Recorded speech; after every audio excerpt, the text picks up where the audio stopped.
Unajua viongozi wa dini pia wanao wajibu wa kutokuingia kwenye siasa kwa miguu miwili, kwa sababu waumini wa makanisa wanao kwa maana ikiwa ni Islamic au ikiwa ni Christian, wapo waumini wa vyama mbalimbali pia.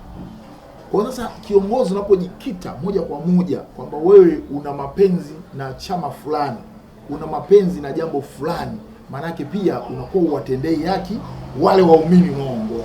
Kwa hiyo mimi natoa rai kwa viongozi wa dini, ifike hatua sasa wawe ni sehemu ya madhabahu, wasiwe sehemu ya wanasiasa. Hii kuondokana na kutugawa wa Tanzania, kwa sababu viongozi wa dini semi zao sometimes zinaenda mbali sana, kwa sababu ni kiongozi wa kiroho. Lakini kuna mambo mengine kiongozi wa dini anaweza akaongea kwa muono wake na kwa muono anachokipenda, lakini akawa analeta maathiriko makubwa kwa upande mwingine.